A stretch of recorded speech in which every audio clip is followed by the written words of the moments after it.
Iran की तरफ से अब इजराइल पर ऐसी मिसाइलों का इस्तेमाल किया जा रहा है जो हवा में फूटकर अपने क्लस्टर से कई छोटे छोटे बम निकालती हैं। अब आइए आपको बताते हैं इन मिसाइल्स के बारे में। अभी इसकी तस्वीरें हमने आपको दिखाई थी कि किस तरीके से ये आसमान में जब उड़ते हैं तो कुछ बम, क्लस्टर बम छोड़ते हुए नजर आते हैं। उसकी तस्वीरें अभी हमने आपको दिखाई थी। अब आपको ये बताते हैं कि मिसाइल हवा में जब छोड़ी जाती है तो उससे छोटे छोटे बम गिरते हैं, यही क्लस्टर बम होते हैं। हर छोटे बम में करीब 7 किलोग्राम विस्फोटक होता है और साल 2008 से 8 में 100 से ज्यादा देशों के बीच ये समझौता हुआ था कि क्लस्टर हथियारों का इस्तेमाल नहीं किया जाएगा, उनके प्रोडक्शन पर रोक रहेगी। लेकिन इस समझौते में ना तो यूएस शामिल था, ना इजराइल और ना ही ईरान। रूस ने यूक्रेन पर क्लस्टर बम का ही इस्तेमाल किया था, जिसकी वजह से वहां पर भारी तबाही आती है और इसके साथ साथ अभी भी बहुत सारे ऐसे क्लस्टर बम हैं जो कि फटते रहते हैं। इस सब के बीच में एक खबर आ रही है कि अली लारजवानी की मौत से ईरान भड़का हुआ है। इजराइल की डिमोना न्यूक्लियर फैसिलिटी पर उसकी तरफ से अटैक कर दिया गया है। अब देखिए, अभी तक जो न्यूक्लियर फैसिलिटी थी उस पर निशाना कौन बनाता था? अमेरिका बनाता था, इजराइल बनाता था, लेकिन अब ईरान ने भी यही करना शुरू कर दिया है। अली लारजवानी के जाने के बाद से ईरान ने ये स्ट्रेटजी अपनाई है, इजराइल के डिमोना न्यूक्लियर फैसिलिटी पर अटैक किया है। बैलिस्टिक मिसाइलों से फैसिलिटी पर उसकी तरफ से ये हमला कर दिया गया है। अब ये युद्ध और भी ज्यादा भयावह हो सकता है, क्योंकि अगर ये न्यूक्लियर फैसिलिटी पर हमला हुआ है तो इसके बाद क्या स्थिति बनेगी, ये अपने आप में सबसे बड़ा सवाल है।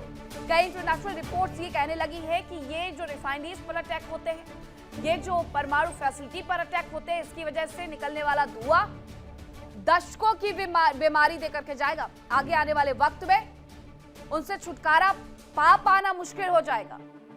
ईरान, इजराइल, अमेरिका युद्ध जरूर लड़ रहे हैं, लेकिन ये पीढ़ियों को एक ऐसा कष्ट देके जाएंगे जिससे निपट पाना लगभग नामुमकिन हो जाएगा। रिपोर्ट्स ने कहना शुरू कर दिया है कि ये पर्यावरण के लिहाज से बेहद खराब जंग है, जिसमें हर दिन इस तरीके से सूक्ष्म कण छोड़े जा रहे हैं जो कि आपके मास्क को भी भेद सकता है। अब ये तस्वीर जरा देख लीजिए। इजराइल की डिमोना न्यूक्लियर फैसिलिटी पर जो बैलिस्टिक मिसाइलों से हमला किया गया, उसके बाद यहाँ पर सिर्फ और सिर्फ आग का गुबार नजर आता है, धुआं और सिर्फ आग। ये पूरी स्थिति बनी हुई है इस युद्ध के दौरान कि एक दूसरे पर हमले करने से कोई पीछे नहीं हटते हुए नजर आ रहा है। अब एक और खबर आ रही है कि ईरान का इजराइल पर एक और बड़ा अटैक देखने को मिला है और ये तेल अवीव के पास हुआ है। ईरान ने इजराइल के तेल अवीव के पास एक बार फिर से बड़ा अटैक किया है। इसमें रमात गन में हमला किया है। मिसाइल अटैक की वजह से 2 लोगों की जान चली गई है। इजराइल में जंग की वजह से अब तक 14 लोगों की मौत हो गई है और इस हमले की वजह से 2 लोगों की जान गई है। ये वो तस्वीर है, यहाँ पर जब मिसाइल्स गिराई गई तो यहाँ पर खड़ी हुई गाड़ियां, ये जरा तस्वीर देख लीजिए। पूरी जगह को कॉर्डन ऑफ कर दिया गया है। यहाँ लोगों को आने की इजाजत नहीं दी जा रही है, लेकिन यहाँ पर सारी बिल्डिंग क्षतिग्रस्त नजर आती है। रेस्क्यू का काम चल रहा है। आसपास जो खड़ी हुई गाड़ियां हैं वो पूरी तरीके से क्षतिग्रस्त नजर आती हैं, टूटी फूटी हुई नजर आती है। और ये जो अटैक किया गया, इसमें 2 लोगों की जान चली गई और अभी तक 14 लोगों की मौत हो चुकी है, ये बताया जा रहा है। ये जरा आसपास मलबा किस तरीके से एकत्रित हो गया है। ये मिसाइल गिरने की वजह से हालात हुए हैं। तेल अवीव के पास ही हुआ है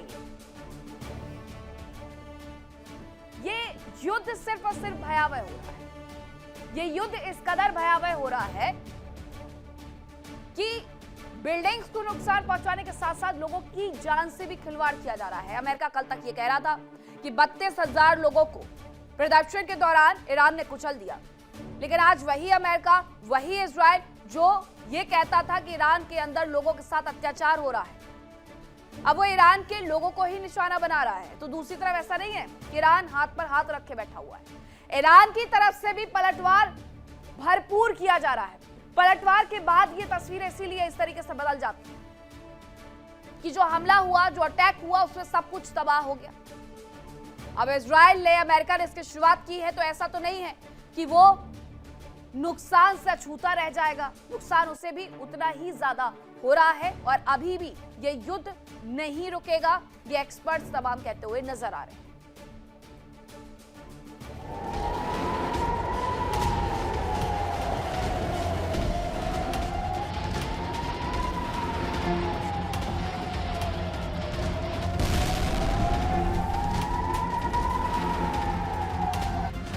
अरब जगत में जंग और भी भीषण हो सकती है, क्योंकि अब अमेरिका और ईरान दोनों अपने भीषण हथियारों से हमला कर रहे हैं।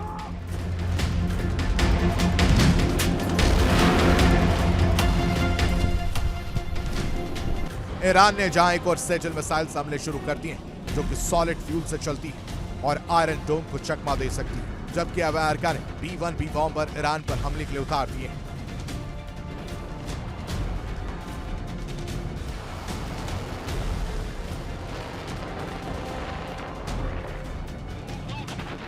ईरान सेजल मिसाइल से इजरायल को तबाह कर रहा है। इसे डांसिंग मिसाइल भी कहा जाता है। ईरान ने पहली बार इस युद्ध में कई सेजल मिसाइलें इसराइल पर लॉन्च की। सेजल को आशूरा मिसाइल भी कहते हैं। ये पूरी तरह से ईरान में डिजाइन और विकसित की गई।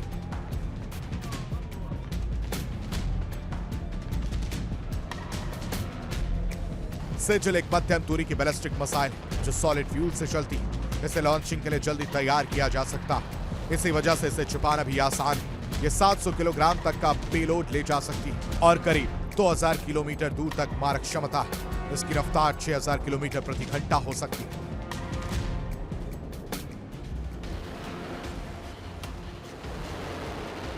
सबसे खास बात यह कि इसे डांसिंग मिसाइल भी कहा जाता है क्योंकि ये ऊंचाई पर जाकर इंटरसेप्टर से बचने के लिए अपना रास्ता बदल सकती है। इसी कारण ये आयरन डोम और एरो बैटरी डिफेंस सिस्टम को भी चकमा देने में सक्षम है। इतना ही नहीं, ये मिसाइल परमाणु हथियार ले जाने की क्षमता भी रखती है।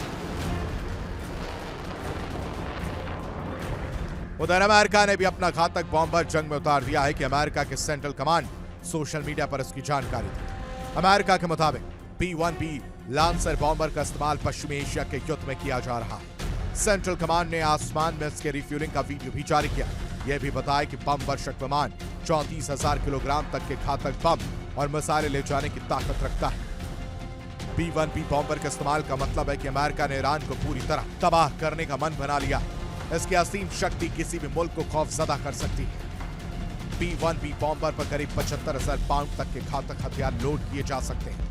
सभी हथियारों से लैस होने के बाद ये एक बार में करीब 9400 किलोमीटर की उड़ान भर सकता है। इसे हवा में रिफ्यूल किया जा सकता है, यानी लंबी दूरी तक उड़ान भरने की काबिलियत है। इस तरह से इंटरकॉन्टिनेंटल लड़ाई में सबसे ज्यादा कारगर है।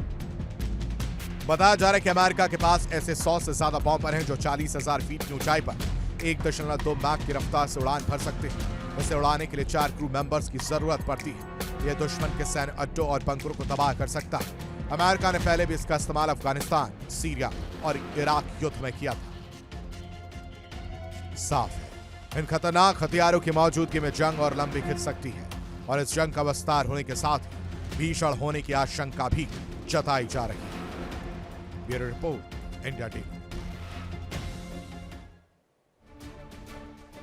अमेरिका के सामने बहुत सारी चुनौतियां भी हैं इस युद्ध के दौरान। कौन कौन सी चुनौती है? सबसे पहले हम बात करेंगे भौगोलिक और सैन्य चुनौती की। ये सबसे बड़ी चुनौती उसके लिए है क्योंकि उसकी सेना को जमीन पर, खासतौर पर ईरान में जो जमीन है उस पर उतर करके युद्ध का लड़ने का कोई अभ्यास नहीं है, क्योंकि ईरान की सेना गुरिल्ला युद्ध में माहिर है।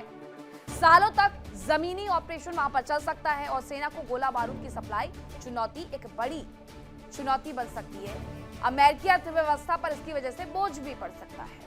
अब IRGC से अगर जंग होती है तो IRGC के बारे में जरा जान लीजिए। ये एक तो अनुशासित और विचारधारा से प्रेरित है। पारंपरिक जंग की जगह ये गुरिल्ला युद्ध के लिए तैयार होते हैं। इसके अलावा इसके जो प्रॉक्सी संगठन है वो भी कहीं ना कहीं अहम भूमिका निभाते हैं। अमेरिकी बेस पर हमले बढ़ सकते हैं उस दौरान, वैश्विक स्तर पर यह युद्ध फैल सकता है। अब राजनीतिक और घरेलू मुश्किलें क्या है?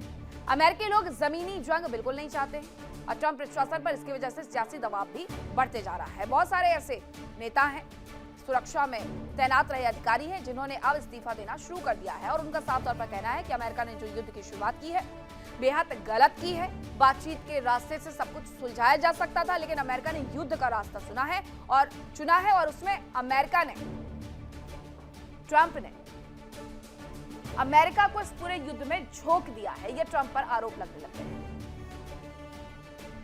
अब आपको ये बताते हैं कि यूएस के लिए ये ग्राउंड ऑपरेशन क्यों मुश्किल होगा, क्योंकि अमेरिका का जो ईरान पर ग्राउंड ऑपरेशन है वो बेहद मुश्किल माना जा रहा है और इसकी सबसे बड़ी वजह है ईरान का जो कुदरती कवच है वो। ईरान का क्षेत्रफल लगभग 16.5 लाख वर्ग किलोमीटर है। ईरान के पश्चिम और दक्षिण पश्चिम में जाग्रोस पर्वत श्रृंखलाएं हैं। जाग्रोस पर्वत श्रृंखला इराक की सीमा से सटे इलाकों में एक प्राकृतिक दीवार का काम करती है। ईरान के उत्तर में अलबोज की पहाड़ियां मौजूद है। ईरान के मध्य में दश्ते कावीर और दश्ते लुत रेगिस्तान है, जहां जिंदा रह पाना लगभग मुश्किल है। इस इलाके में सेना के लिए लॉजिस्टिक सपोर्ट पहुंचाना बहुत ज्यादा मुश्किल होगा। यानी सेना को हथियार और गोला बारूद की सप्लाई मुश्किल हो जाएगी। भीषण गर्मी, पानी की कमी, ये यूएस आर्मी की मुश्किलें और बढ़ाएगी। अमेरिकी सेना को अफगानिस्तान जैसे हालात का सामना करना पड़ सकता है। ईरान में भारी टैंक और बख्तरबंद गाड़ियां चलना मुश्किल हो जाएगा। अमेरिका अपने जवानों को उतारने की बजाय स्थानीय कुर्द लड़ाकों का साथ दे सकता है। स्थानीय कुर्द लोग जागरोस पर्वत के दुर्गम रास्ते जानते हैं। पहले खबरें थी कि वो अमेरिकी जवानों के लिए गाइड का काम कर सकते हैं। अब बताया यह जाता है कि कुर्द लोग अक्सर इन्हीं दुर्गम रास्तों से ईरान में तस्करी करते हैं। ऐसे में ईरान के नेताओं से कुर्द लड़ाकों से खास तौर पर बातचीत करने का प्रयास किया जा रहा है, और वो भी अमेरिका की तरफ से। अब उत्तर कोरिया की बात करते हैं। उत्तर कोरिया की सत्ता में एक बार फिर से किम जोंग उन काबिज हो गए हैं। देश की 99.93% जनता ने उनके शासन पर मोहर लगा दी है।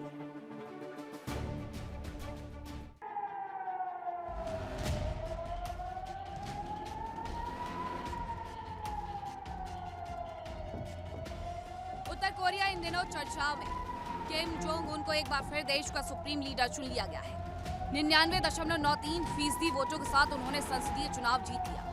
नॉर्थ कोरिया चुनाव आयोग के मुताबिक करीब 99.1% लोगों ने इस चुनाव में वोट डाला। ये चुनाव 5 साल के लिए कराए गए हैं।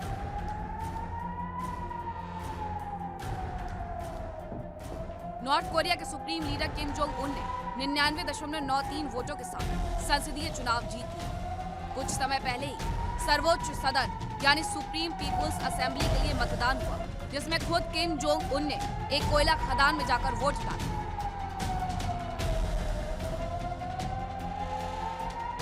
लोकतांत्रिक देशों की तरह उत्तर कोरिया में चुनाव का मकसद सरकार बदलना नहीं, बल्कि सुप्रीम लीडर की सत्ता पर मुहर लगाना होता है। बताया जाता है कि नॉर्थ कोरिया में वोट डालना सिर्फ अधिकार नहीं, बल्कि ये एक जिम्मेदारी है जिसे निभाना हर नागरिक के लिए जरूरी है।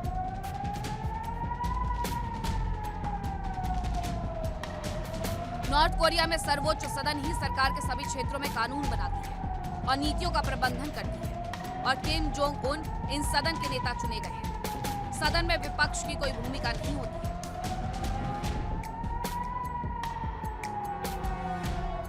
माना जा सकता है कि किम एक तानाशाह है और उनके आगे किसी की भी नहीं चलती। उनका आदेश ही अंतिम होता है, और यह चुनाव महज औपचारिकता ही है। तानाशाह किम जोंग उन को सत्ता विरासत में मिली। वो नॉर्थ कोरियाई सेना के प्रमुख भी हैं। उनके पास नॉर्थ कोरिया के सभी बड़े अधिकार हैं।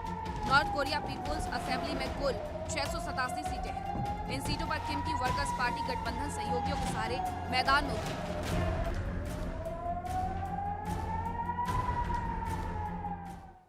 देखिए इंडिया डेली 24/7 अब आपके स्मार्ट टीवी पर। इंडिया डेली मौजूद है सभी डिजिटल प्लेटफॉर्म पर लाइव और लगातार। इंडिया डेली 24/7 हर दिन राष्ट्र को समर्पित।